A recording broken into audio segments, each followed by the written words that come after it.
Wales, 12 Celsius in the south, 8 for Manchester, I think 6, 7, 8 degrees for much of Scotland. And it'll feel cold in the wind, but the wind is easing compared to Thursday. There'll be further showers coming through on Friday night into the early hours of Saturday for northern Scotland, Northern Ireland, North Wales. And again, a few icy patches around as we start off the weekend, because it's going to be widely a cold start to the weekend with a widespread frost once again.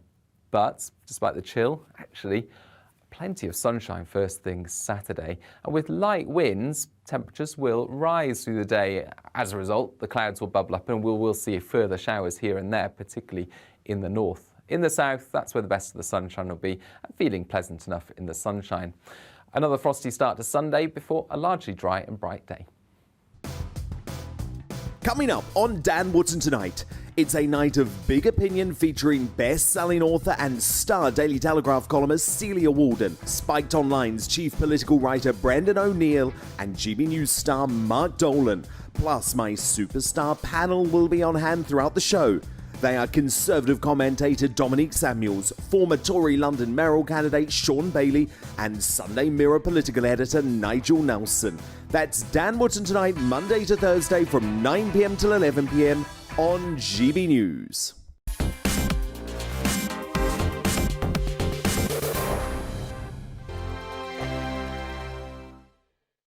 Europe is in the grip of the most devastating humanitarian crisis since World War II. The people of Ukraine are facing unimaginable suffering as their homes are destroyed and their loved ones are killed.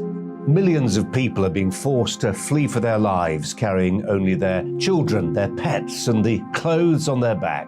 The pain, loss, and destruction grows by the day. The people of Ukraine urgently need our help. Already a vast humanitarian operation is underway. Britain's Disasters Emergency Committee, or DEC, brings together 15 leading aid charities to respond to overseas disasters quickly and efficiently. These charities include the British Red Cross, CARE, Oxfam, Save the Children, and World Vision.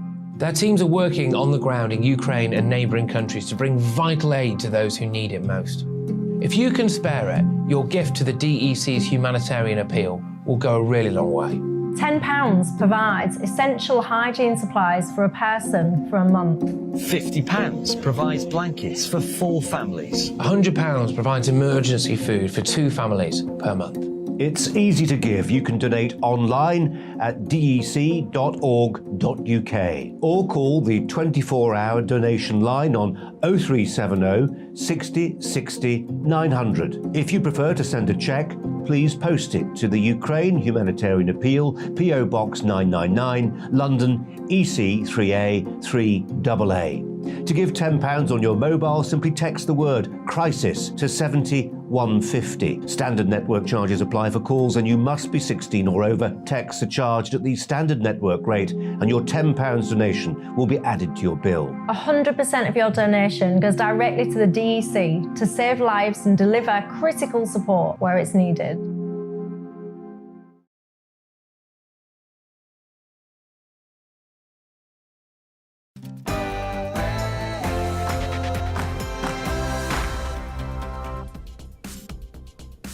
Hey, welcome along on tonight's Mark Steyn Show, live on your telly and on your wireless with guests from all over. They're Australian, Ukrainian, Russian, even an Englishman. Not sure how he slipped under the wire, but he's a memorable specimen, I will say that. All the big stories, and we're still looking for a definitional woman, if you happen to know any. Plus your thoughts, live and in real time. So do send them along by email, gbviews@gbnews.uk, or Twitter me at gbnews. No need to be a shrinking violet like Keir Starmer when he's asked what a woman is. Actually, shrinking violet is a lovely woman. Not sure what the shrinkage is all about. All that is coming up after the news with Simon Pusey.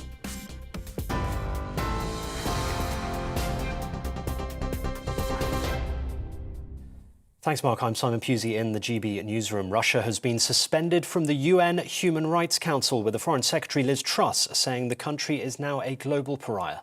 The United Nations General Assembly saw 93 countries vote in favour of the move, while 24 were against. 58 countries abstained. The Foreign Secretary says the mounting evidence of war crimes in Ukraine means Moscow can no longer have a seat at the table. Russia has described the suspension as illegal and politically motivated. Meanwhile, NATO members have agreed to supply new and heavier weapons to Ukraine. Kyiv says it needs immediate reinforcement against Russia or it will be too late. NATO Secretary-General Jens Stoltenberg has confirmed that a wide range of weapons are being sent to the country. And the allies are providing them with different types of weapons, and we see the impact of these weapons on the battleground every day, because the Ukrainians have been able to inflict severe losses on the invading Russian forces. The Prime Minister has defended the government's energy strategy after Labour criticised the plan as too little, too late. The government says it wants to reduce the UK's dependence on overseas oil and gas by creating more nuclear, wind, solar and hydrogen power facilities. Under the plan, up to 8 nuclear reactors will be delivered by 2030. Boris Johnson says the strategy is about making sure the UK is never blackmailed by people like Vladimir Putin again. This is about tackling some of the mistakes of the past and making sure that we are set well for the future. We're no longer subject to, we're never again subject to the vagaries of the global oil or gas price. We can't be subject to blackmail, as it were, from people such as Vladimir Putin. We have energy security here in the UK. Ketanji Brown Jackson has become the first black woman in history to serve on the US Supreme Court. Her appointment fulfills President Joe Biden's campaign promise to ensure the federal judiciary has a broader range of backgrounds. The Senate vote to confirm the 51-year-old judge was 53 to 47. The man accused of murdering Sir David Amess has told jurors he decided to kill the MP because he voted for airstrikes on Syria. Ali Harbi Ali told the court he had no regrets, saying, "If I thought I did anything wrong, I wouldn't have done it." Sir David Amess was stabbed during to death during a constituency surgery in Essex in October last year. The defendant has denied murder and preparing terrorist acts. A security guard who worked at the British Embassy in Berlin has denied spying for Russia.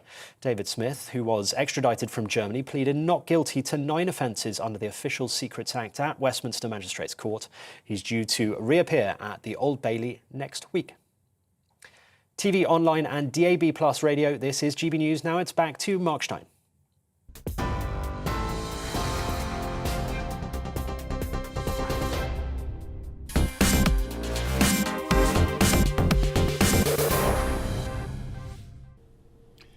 Thank you, Simon. Well, we might as well stagger on with what has been our curtain raiser all week, because my general view is that when everybody is ostentatiously not talking about something, maybe it's something we ought to be talking about. In fact, this whole show operates on the principle that when you're told by big tech, big government, big pharma, big whatever, that you can't say something, that's all the more reason to say it. So, as the bard put it, Shakespeare, who is Sylvia? What is she? Is she packing a little extra in her camisole? As Rex Harrison wondered in My Fair Lady, why can't a woman be more like a man?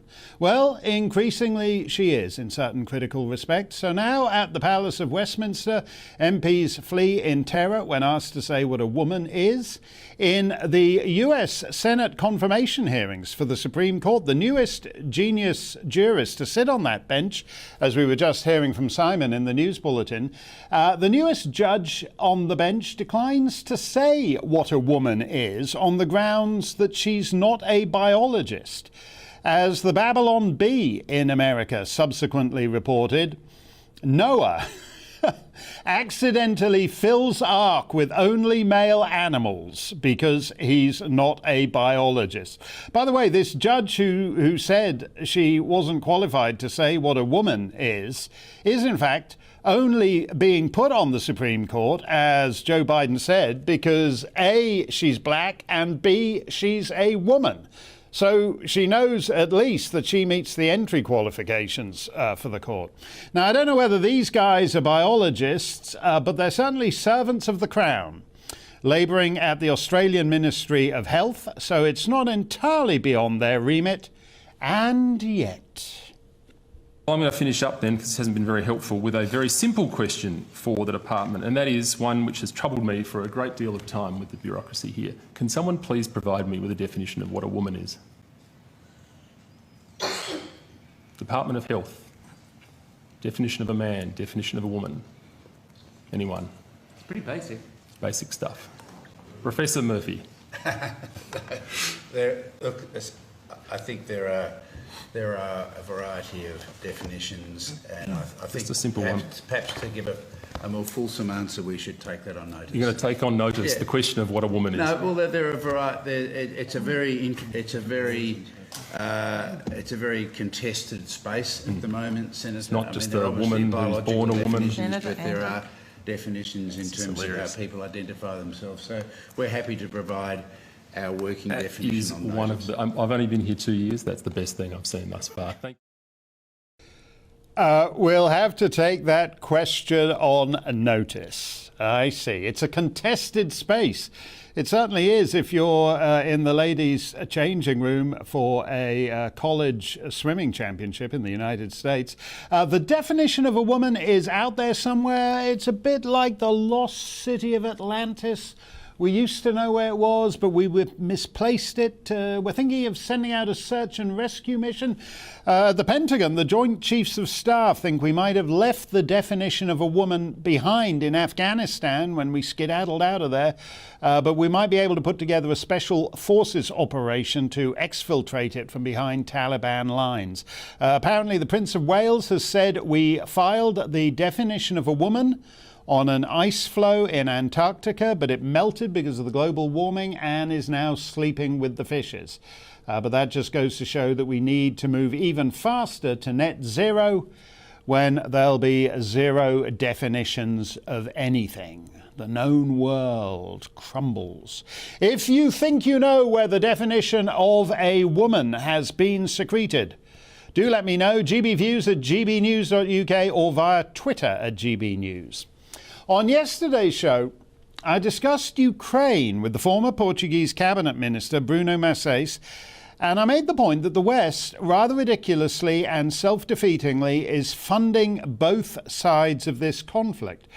We're paying for weapons that we send to the Ukrainian side, and at the same time, we're continuing to pay Russia for its oil and gas. So fiscally speaking, the Russo-Ukrainian war is like a Western civil war. Checkbook-wise, we're on both sides. So we can't lose or we can't win, depending on how you look at it, because that's how stupid we are. This was more or less a throwaway line on my part, but Bruno, who is way smarter than me, sharpened it up.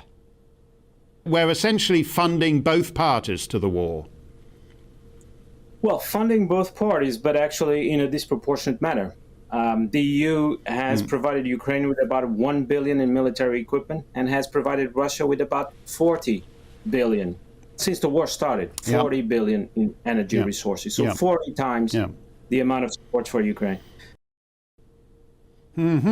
So the EU gives $1 billion to Ukraine and then billions and billions and billions and billions more to the Kremlin. Would you rather be President Zelensky getting a standing ovation from the EU prime ministers, or would you rather be President Putin getting huge checks from the EU prime ministers? At today's meeting of NATO foreign ministers, Ukraine's representative Dmitry Kuleba simplified his country's appeal, quote, "My agenda is very simple. It has only 3 items on it: weapons, weapons, and weapons."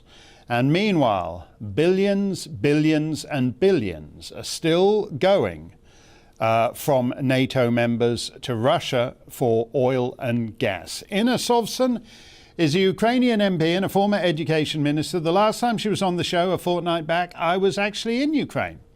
I think, in Transcarpathia or possibly Subcarpathia, and enjoying the company of her compatriots immensely. And I can't wait to get back there, which I hope to do very soon. So it's a great pleasure to welcome her back, coming to us tonight direct from not so far from where I was that day, Western Ukraine. It's great to see you, Inna. When I read your tweets, which I do every day, I detect you're getting very sick of the way Western leaders who claim to support Ukraine are still giving billions and billions of dollars to Vladimir Putin. Yes, it is true. And I was particularly, well, let's say, disappointed after the last round of sanctions, which the EU claimed to be the response to Bucha massacre. And the sanctions that were introduced after Bucha, I'm sorry, but that is just a joke. And even those sanctions that we heard of, like EU will not be buying Russian coal anymore. Today we have heard that the EU is saying that, well, we will continue buying Russian coal up until probably end of summer, and then we shall see what happens. So I'm sorry, but you can do this. I guess, those sovereign states, they can take their own actions, but please don't mention Bucha in that sense. Don't say that this is response to Bucha, because this is just, I don't know, just remember the memory, in memory of those victims. Just don't mention them if that is all you can respond with. I'm sorry, it's a joke. It was a very sad one. Yes, it's almost as if they're trying to get some sort of cheap virtue signalling out of this, where they keep it. There's blue and yellow flags everywhere. They insist on how much they love you. But if you actually wanted to cut the legs out from under the Kremlin, you would have, instead of messing around sanctioning Putin's daughters, you would simply have stopped all this oil and gas money going there 6 weeks ago now. Well, actually, I would disagree with you upon sanctioning Putin's daughters. I want all Russian politicians' children to suffer because of what they did. I want not a single Russian politician child to be allowed to enter the UK, European Union, United States, or anywhere else. So that actually I support. I wish it came earlier rather than later. But the response in terms of sectoral sanctions, economic sanctions, I'm sorry, but it's just a shame. And I'm just getting tired of hearing those explanations, like our economy will be feeling bad after this. Well, tell that to the people who lost their loved ones in Bucha. Tell that to people who are now trying to evacuate Donbass, and Russians are opening fire on the trains that people are trying to escape on. Tell that to those people, how difficult it will be for your economy. Again, I understand it's going to be difficult, but then just don't pretend that you care about Ukraine at all, because you cannot be putting those blue and yellow flags saying that you stand with Ukraine all the time, and then just giving us yet another round of explanations why you cannot cut down Russian gas. That is, it just feels wrong. And again, sovereign states, they can do whatever, but I believe that if you claim to stand with Ukraine, that should result in some actions, not just in Twitter posts and Facebook pictures with the Ukrainian flag. So we are rather annoyed here. Trust me, the general mood here is a bit of a betrayal, I would say. But the major focus right now is whether we shall get the weapons. And that is, right now, that is the biggest thing, because given the upcoming large battle of Donbass, that is what we need right now. Yes, I want to ask you about that. I was very interested in what your foreign minister was saying today. And I've made the point the last few days that, in fact, the war has gone the complete inverse of what was expected on February 24th. On February 24th, the feeling was that the sanctions were going to cripple Russia because Ukraine could not win on the battlefield. Instead, the sanctions have been, in large part, ineffectual as far as Putin's concerned. But Ukraine has been more than holding its own on the battlefield, and you've managed to force the Russians into retreat out of central Ukraine, out of northern Ukraine, and they're going back the way they came, which is eastward. The south coast is a bit different, but certainly the Russians are in retreat. How far can that go? You talk about the Donbass. Is it the case that you can wall the Russians back up in the Donbass and then stick it to them there and eventually drive them out of the country? I will tell you this. Yes, we can. We can do this, but that would depend, the timing of that would depend very much on the supplies and resupplies of the weapon. And that is why we're asking for that so much right now, because so much depends actually on how much weapon and what type of weapon Ukrainian army will get. Because we did receive lots of weapons. I don't mean to sound ungrateful. Again, both the United Kingdom, the US, partially some EU states, they did provide us with weapons, and they have been put to very good use. And that is one of the reasons why we managed to kick Russians out of Kyiv and Chernihiv region on the north. So that has been working fine. I don't mean to say that we were not getting anything at all. But we still need long-range missiles, because we still don't have a capacity to destroy Russian artillery. Russian artillery that is right now destroying the cities of Mariupol and Kharkiv mainly. We don't have the weapon to destroy that with. We still need anti-aircraft weapon. We still not need those fighter jets. I'm just tired that we still have to keep on talking about those fighter jets, which we still haven't got, but we still need them. Air defense system, tanks and armored vehicles. Those are the stuff that we need. And if we are getting that on a timely manner, we can definitely win that. Trust me, I'm getting messages from the front, from the combat zone, our guys saying that it's a winnable situation. Russian army is in disarray. It's actually so badly demoralized. So it is. We can win this, but the number of victims, of casualties, both military and civilian, and the number and the level of destruction of infrastructure. That really depends on how soon we shall get the resupplies of weapons. No, well, you mentioned Kharkiv, and that's your hometown. And I can't even begin to imagine how I'd feel if I saw my hometown a long, long way away from yours in the condition that Kharkiv is right now. But you're not asking the West to do anything you're not prepared to do yourselves. You're asking for the weapons so you can take the fight to the Russians as you have been doing. All they need to do is stop waving their yellow and blue flags and stop lying, frankly, to their own peoples about Russian sanctions and oil and gas, and simply give you the weapons to finish the job, which would be a lot easier than going around doing all these speeches and, inviting President Zelensky to the Grammys, if they just simply stopped all the yakking and gave you the weapons. Yeah, precisely. And I believe that probably the logic of the West was this, precisely as you described it. Everyone believed we would have fallen the first week of the war. No one believed that we would stand. But we did manage to show this immense strength, both of the army, but then of the population in general. We are still standing. Kharkiv, look at Kharkiv right now. It is being shelled constantly, daily. I have a very good friend who is now fighting in the army around Kharkiv. And I was getting in touch with him, and I was supposed to get something from him, some documents that we needed for their regiment. And I was asking him, did you get the documents? And he said, sorry, not today. We were being under fire the whole day. Today I will get back to you tomorrow. That is their daily life over there. But Russians still didn't get into Kharkiv. After a month of heavy shelling, both from air and the ground, they're actually further from Kharkiv than they were a month ago. So this is the strength that we have shown. And the only thing we are asking, we're not asking for boots on the ground. We never did, actually. But we are asking for you to help us fight back. Because you have to realize what we are fighting is, of course, us against Russia.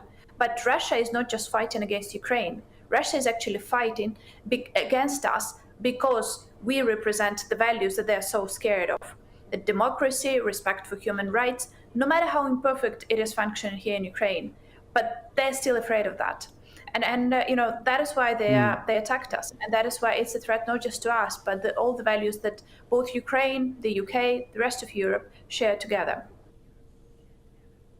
Well, I loved being in your country, Inna, and I'm going to come back, and we hope you'll stay safe because we always appreciate your insight. Thank you very much, Inna. Look after yourself, even in Western Ukraine. The Russians do all kinds of things that you've got to be careful about.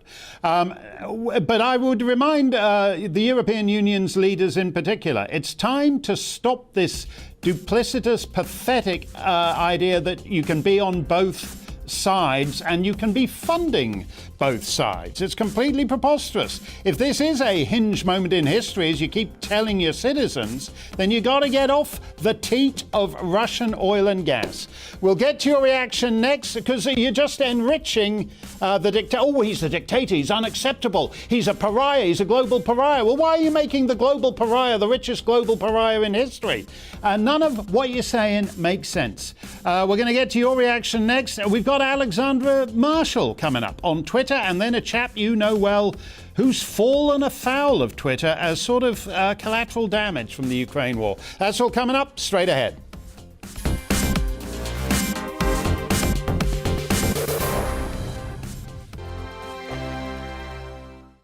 Europe is in the grip of the most devastating humanitarian crisis since World War II. The people of Ukraine are facing unimaginable suffering as their homes are destroyed and their loved ones are killed. Millions of people are being forced to flee for their lives, carrying only their children, their pets, and the clothes on their back. The pain, loss and destruction grows by the day. The people of Ukraine urgently need our help. Already a vast humanitarian operation is underway. Britain's Disasters Emergency Committee, or DEC, brings together 15 leading aid charities to respond to overseas disasters quickly and efficiently. These charities include the British Red Cross, CARE, Oxfam, Save the Children, and World Vision. Their teams are working on the ground in Ukraine and neighbouring countries to bring vital aid to those who need it most. If you can spare it, your gift to the DEC's Humanitarian Appeal will go a really long way.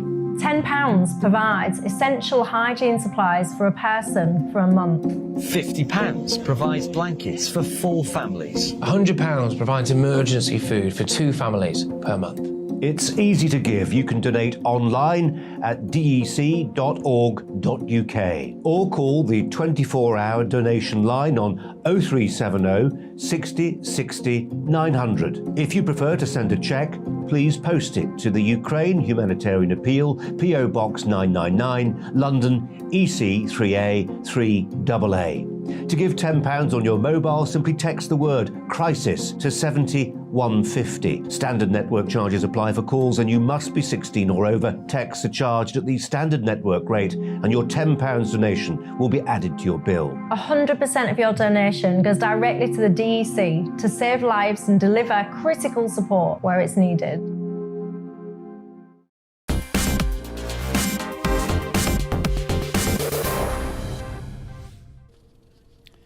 Hey, let's get to your thoughts. Louise asks, can we embarrass the EU into giving the equivalent of the 35 billion euros it's been spending on Russian gas to aid Ukraine?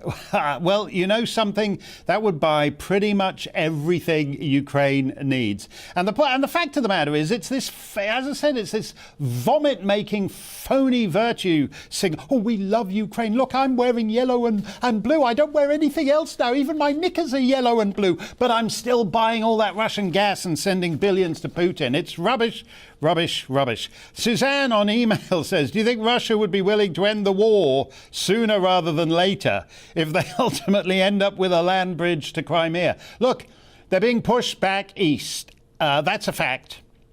And as you saw from Inna, she doesn't want to give them a land bridge to Crimea. They can destroy everything. They've destroyed everything in Mariupol. They've killed tons of people. They've flattened the city. If there's an apartment block still standing, I haven't seen it on the telly. The whole thing is just one big pit of rubble, and they still can't take the town. So this whole talk of 6 weeks ago, they were going to take half the country at least, including the capital, right? They're not talking about that anymore, and there's no reason, certainly the Ukrainians have no reason, whatever you feel about it. I know a lot of people don't like Ukrainians, think they're corrupt, think they're Nazis, think they're all kinds of other things, but whether they're corrupt Nazis or not, they're holding their own. Christopher says, who is manipulating the media the best? Choose from Putin, Zelensky, Biden, NATO, EU, UN.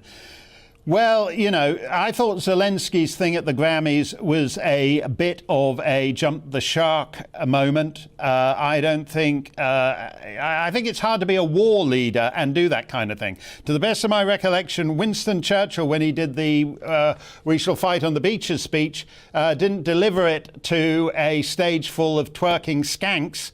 So I don't think that was a good move for Zelensky. Biden, it's obviously not manipulating anything for him because his numbers keep sinking.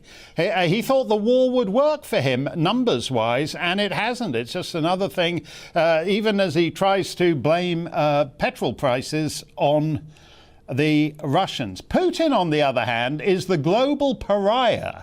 He's Dr. Evil, and yet he's continuing to get billions and billions of dollars from the EU and North America and the rest of the West. So from his point of view, that's actually working out pretty nicely, because even when you do point it out, it reflects badly on the Europeans who continue to give money to the global pariah. This man is a monster. He's a war criminal. Oh, can you pass the checkbook? I need to write my latest weekly check to the war criminal.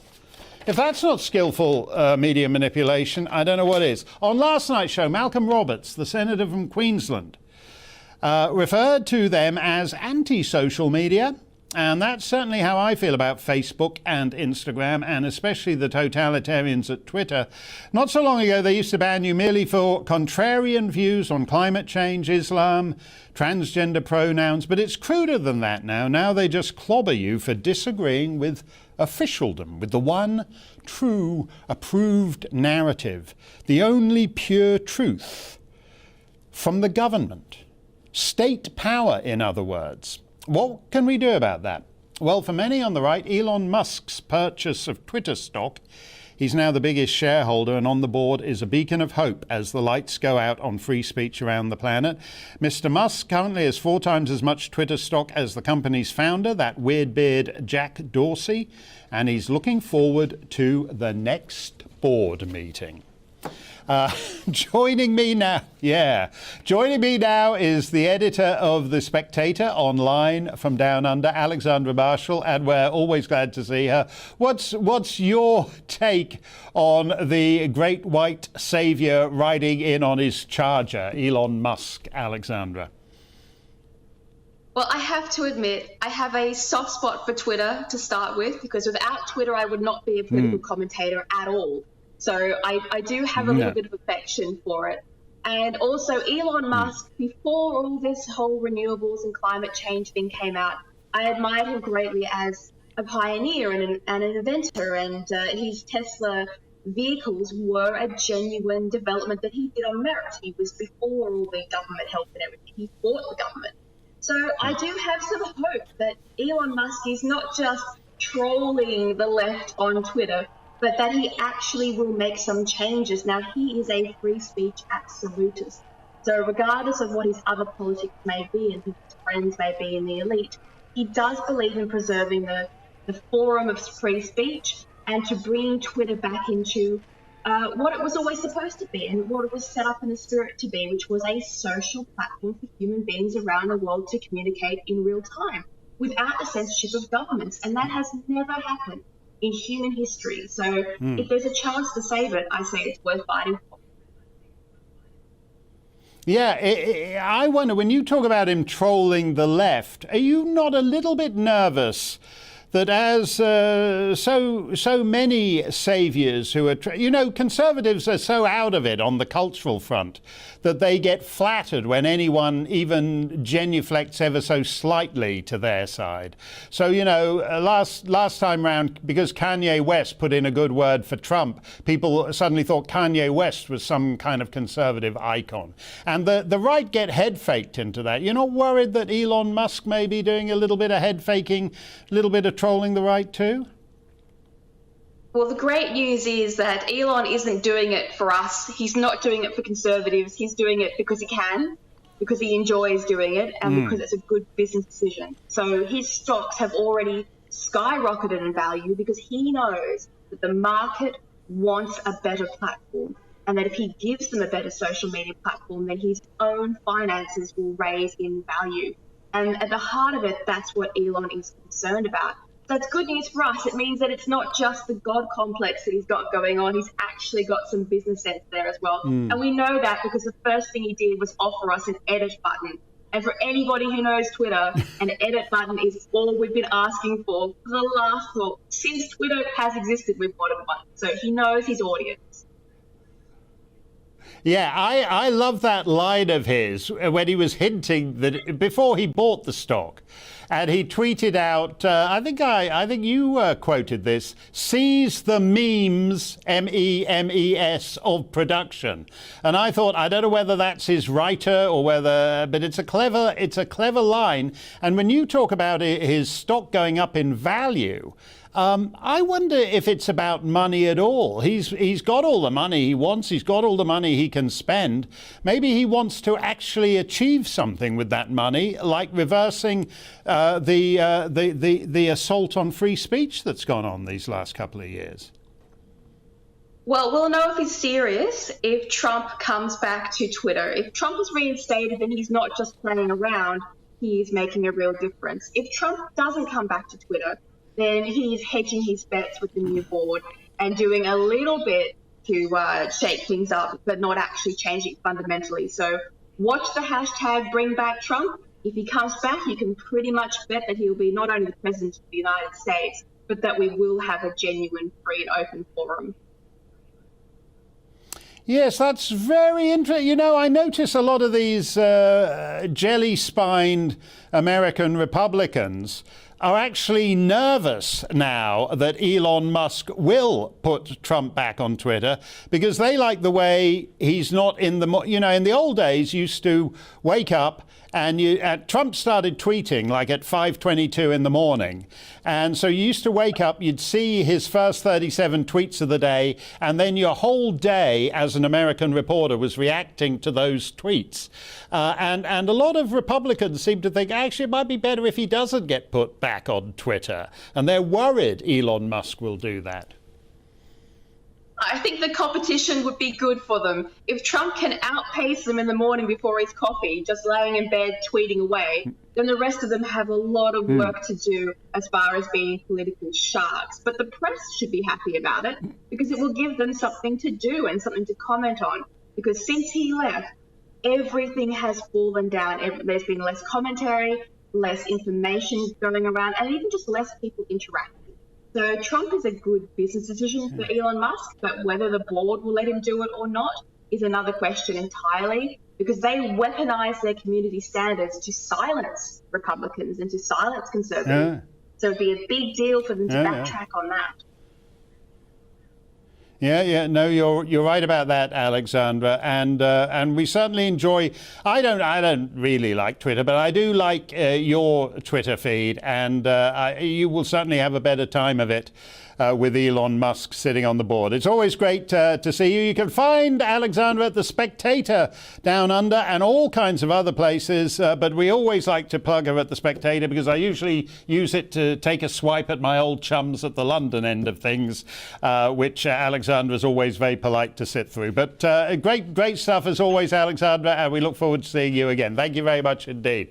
By the way, I should say I generally agree with Alexandra because she's extremely perspicacious. By contrast, just to get this all out of the way up front, to the best of my recollection, I've never agreed with my next guest on anything except when my old chum, the Canadian Immigration Minister Jason Kenney, banned him from entering Her Majesty's frosty Northern Dominion, and I objected to the ban because I believe in free movement of the Crown's subjects within the British Empire. But that's probably not the same grounds he objected to the ban. Here he is just a few weeks back with our own Alistair Stewart. If Putin decided that for whatever reason he was going to invade Ukraine, would you support him? There's absolutely no possibility whatsoever that the Russians will invade. You can take that to the bank, folks. Oh, and here he is with the President Zelensky of his day as global pin-up boy. Sir, I salute your courage, your strength, your indefatigability. I can honestly tell you that there was not a single person to whom I told I was coming to Iraq and hoping to meet with yourself who did not wish me to convey their heartfelt, fraternal greetings and support. Now, as I said, I disagree with that guy on everything. I never liked anything about Saddam Hussein except his fondness for a tin of Quality Street toffees and Capitol-era Sinatra LPs. That's really the way to make the evening go with the swing with your dolly buds. Just a tip from me and Saddam on that. Quality Street toffees and 50s Sinatra LPs. But I was reading our colleague Polly Middlehurst on Twitter, and Polly drew attention to this sudden new designation of George Galloway's personal Twitter account. This is a label somebody at Twitter slapped on it just the other day. Look at those words at the top there. Russia state-affiliated media. Now, Twitter doesn't put those labels on everybody's account. They don't put it on Polly's, for example. It's highly selective labeling. So I thought we'd get George Galloway in to ask him about it. George, I take it this just came out of the blue to you. 1 minute you switched on, you opened up your laptop and you found that they'd done this to you.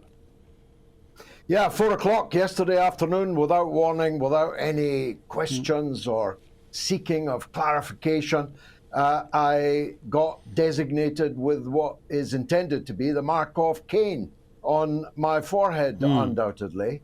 And it's bizarre. I keep thinking that it must be some mistake, surely, as Private Eye used to say, because when I did present a program on RT, I had no designation. For years, I presented a program on RT when they were handing out these labels, and I didn't get one. But now that I don't present a program on any Russian media, can't do so, indeed would now be committing a criminal offense if I did so, suddenly I'm slapped with this ludicrous label. So I had a conference with my counsel this afternoon, and if they don't take it off, we will seek legal redress. What I find interesting about this is the way they do it to some people and not to others. Now, as you've just said, you used to be a presenter on the RT channel, which Ofcom has now kiboshed in the UK. An old friend of mine, the American comedian Dennis Miller, he hosted a show there. He succeeded Larry King, who's a paragon of American broadcasting, on RT. And Dennis hasn't had his Twitter account labeled Russia-affiliated state media. People talk about the algorithms, but I actually think this is sort of totalitarian interns actually going. I detect a human hand labeling you on this. I've got no doubt that it was somebody in sneakers and skinny tight jeans in the London headquarters that did this. It was not an algorithm. The timing of it, I think, was significant. I had just crossed 400,000 followers at 3 p.m. yesterday. And by the way, it's gone up 12,000 since I sent that tweet that you just showcased.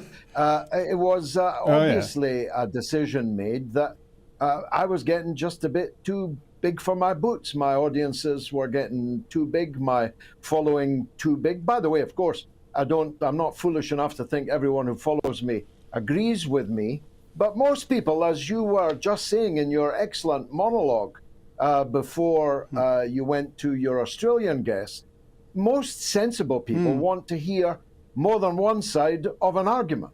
How else can you make a sensible decision if you're being deprived of the other side of the story? And all of us are adult enough to know that there's at least two sides to every story. So I'm guessing it's a human intervention. I'm hoping that Elon Musk, the great white hope of social media, will intervene and will get this struck off. If not, then it's to court we go. Well, I'm interested in this because when you say there's at least two sides to every story, and you're interested in hearing all of them, you're a man of the left. There's you don't deny it. You have a particularly iconoclastic view of the passing scene. You have surprising opinions. When I look at it, it seems pretty clear that there's woke lefties embedded in all these social media platforms that, generally speaking, do down the right. So I get labelled routinely as misinformation. There's warnings put on my tweets or Facebook posts. I don't care about any of that, really. But I know it's coming from the left, and it's usually against the right. So I'm interested, now that it's come from a man of the left, are you getting support from the British left for your present situation? Have you had a lot of British lefties saying they got to put an end to this? No, it depends what you mean by left. I call them liberals, but I agree with you. They've come to be what is seen as the left, but I don't regard them as left. I'm not left, actually. I'm a socialist, which I think is increasingly a very different thing. When I supported Brexit, appeared on stage with Nigel Farage and so on, they branded me as they branded you on many occasions, and others like Farage, like Banks, like Lawrence Fox, and so on. And of course, I supported the Union in the 2014 Scottish referendum. Some people were kind enough to say my contribution was quite important in the victory there. So I don't take positions that the left, or the left Wafa, as they're now known, try to bombard me into taking. I do what I think is right. And I supported Donald Trump when he was banned from Twitter. I defended Nigel Farage when Alex Salmond and the SNP tried to run him out of a town in Edinburgh, tried to keep him off BBC Question Time and so on. So I believe in free speech. I'm a true believer in it. I think that I want 1,000 flowers to bloom, and everyone free to look at and smell each and every flower and choose which fragrance, which colours they like best. That used to be a commonplace in British society. Certainly was ABC on what was then called the left, but no longer. The fascists in today's society are far more likely to be blue-tick liberals, even calling themselves progressives with a guardian under their arm. They're the people from whom what is present-day fascism is emanating. Yeah, that's an excellent point. It shouldn't be a left-right thing. But when basically what you call the blue-tick liberals are basically saying you can't say that, they're in the wrong. Because when you're the side saying you can't say that, we can't argue with you. But we can slap a label on you that says you're just an apparatchik of Vladimir Putin. That's a sign that they've lost the argument and they're in the wrong. Well, we're going to watch this. We're going to watch this case, George, and do let us know how your counsel's efforts to stick it to Twitter shake out, because they're the real enemy in this situation. My next guest isn't Russian state-affiliated media, but he is affiliated to Russians, like his mum and his son. Plus, we got Stump the Stein, Ask Me Anything, Mock My Hairpiece, Deride My Poundland Botox Shots. Don't touch that dial, we're coming right back.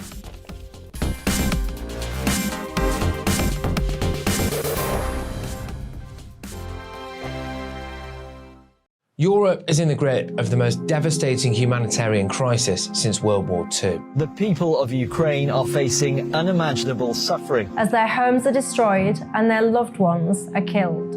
Millions of people are being forced to flee for their lives, carrying only their children, their pets, and the clothes on their back.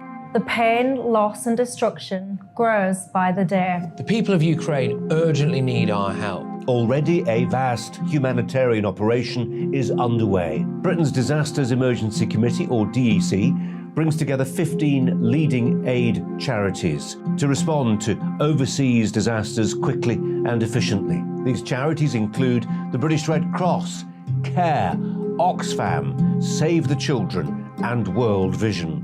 Their teams are working on the ground in Ukraine and neighbouring countries to bring vital aid to those who need it most. If you can spare it, your gift to the DEC's Humanitarian Appeal will go a really long way. £10 provides essential hygiene supplies for a person for a month. £50 provides blankets for 4 families. £100 provides emergency food for 2 families per month. It's easy to give. You can donate online at dec.org.uk or call the 24-hour donation line on 0370 60 60 900. If you prefer to send a cheque, please post it to the Ukraine Humanitarian Appeal, PO Box 999, London, EC 3A 3AA. To give £10 on your mobile, simply text the word crisis to 70150. Standard network charges apply for calls and you must be 16 or over. Texts are charged at the standard network rate and your £10 donation will be added to your bill. 100% of your donation goes directly to the DEC to save lives and deliver critical support where it's needed.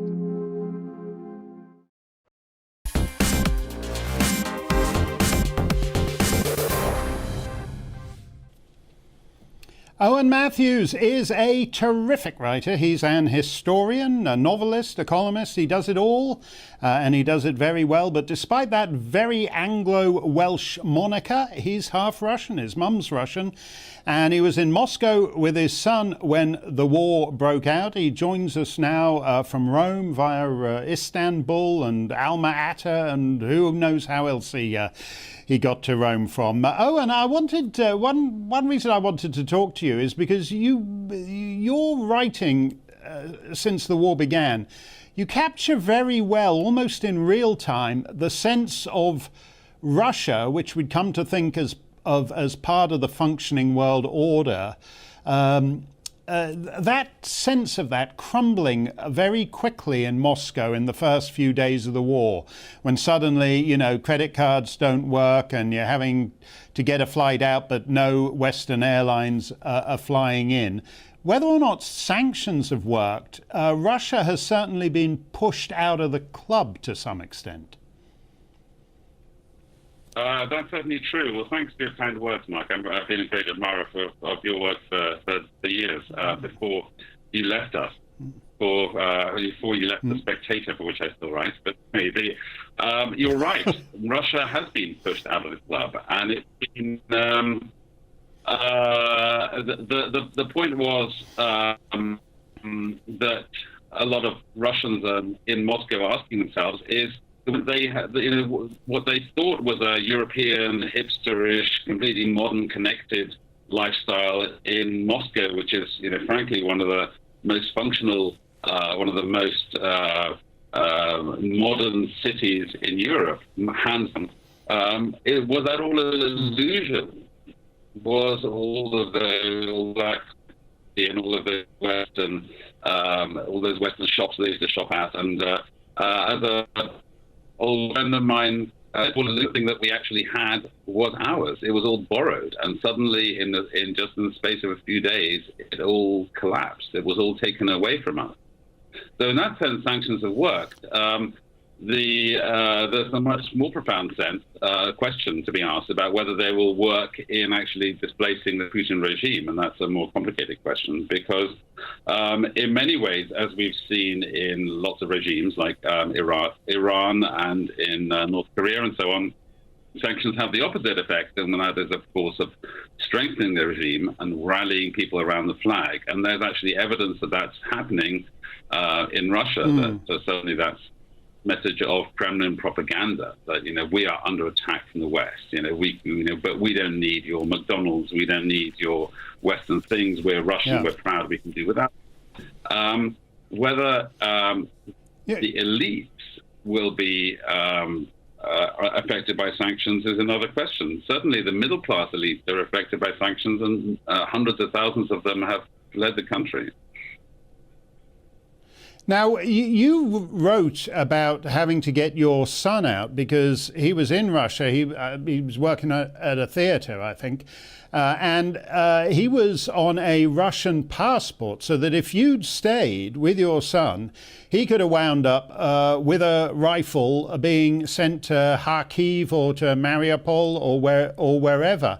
And I wondered about that because we're all very post-nationalist in the West. You know how it is that during Brexit, the Ramonas all started applying for French and continental passports. We don't think of passports as being about allegiance, as being about obligation. And I wondered whether, in a sense, your view had changed of that. You know, it's nice just to have another passport in the pocket if you're flying hither and yon, but you realise that for your son, it meant something real and he could be part of the Red Army and being sent to the Donbass. Yeah, that's certainly true. But Mark, I'm also a Remain. I believe that Brexit has caused incredible self-harm. I've applied for a Russian for an Irish passport because the British one is no longer worth the paper it's printed on. Well, but about the Russian passport, there were a lot of people who did that.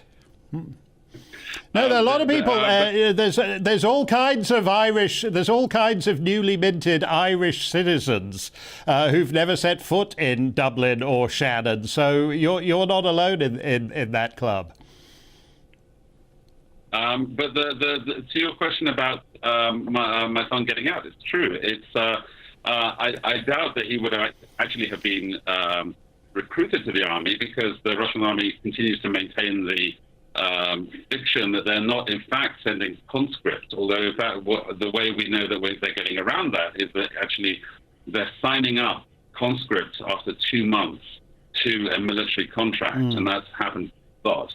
And in fact, even around the Russian a senator, Lyudmila Narusova, who's the widow of Putin's mentor and political mentor, Anatoly Sobchak, said in the Russian Senate, reported that hundreds of cases of Russian conscripts actually being signed up pretty much against their will or without their knowledge for fighting in Ukraine.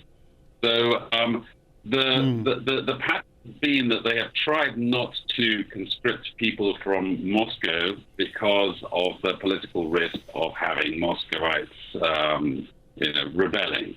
And the pattern that we've seen for military funerals that have been reported is that most of the military funerals have been like at the sort of back ends of the Russian Empire, like places like Buryatia, distant Siberia, and so on. Right. So they seem to have cynically adopted a policy of sending kids who will, quote unquote, not be missed, from parts of the empire that do not matter to Putin, which is kind of appallingly cynical, but maybe effective.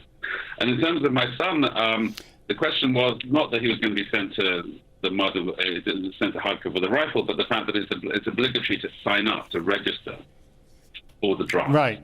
And that's the law on the very first day of the campaign. And if you don't sign up, that becomes a sort of Damoclean sword that they can hang over you if you happen to be caught up in a protest or something. You didn't sign up for the draft. You've broken the law.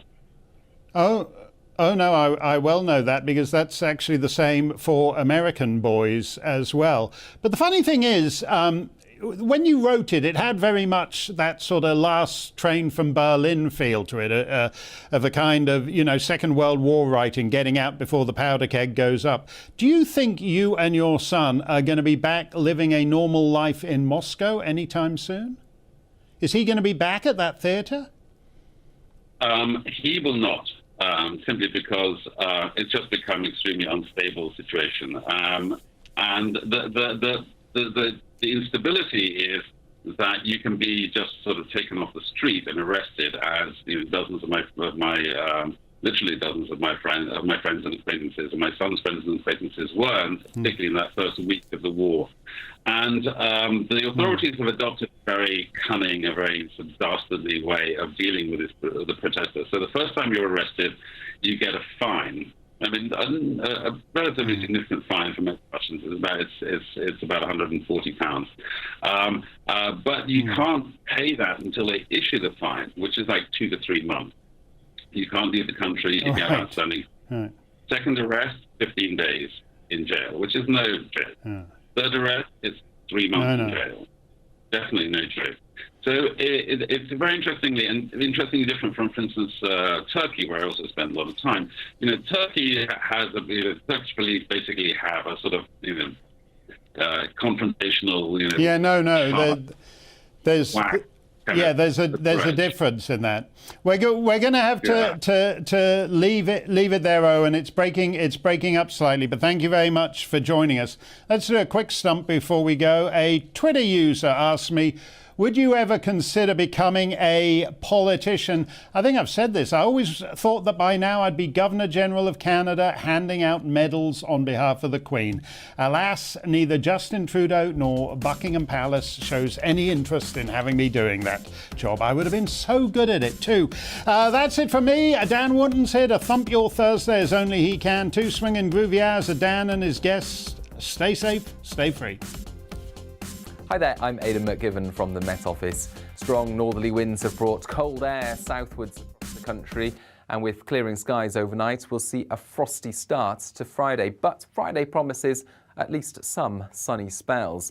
Low pressure is moving away, however, it leaves a legacy of north to northwesterly winds, cold air, and further showers during the rest of Thursday. Those showers increasingly, though, easing away inland, and they'll be more and more confined to northwestern coasts.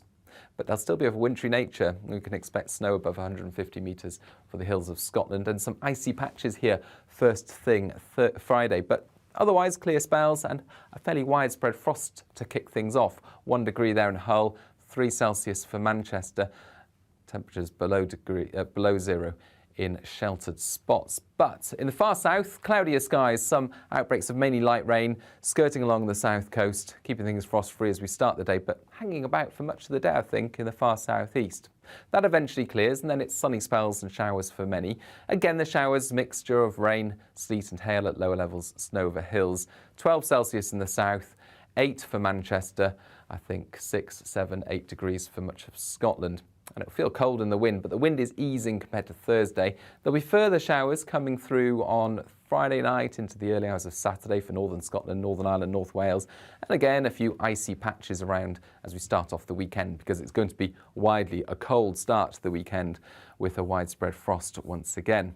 But despite the chill, actually, plenty of sunshine first thing Saturday, and with light winds, temperatures will rise through the day. As a result, the clouds will bubble up and we'll see further showers here and there, particularly in the north. In the south, that's where the best of the sunshine will be, and feeling pleasant enough in the sunshine. Another frosty start to Sunday before a largely dry and bright day.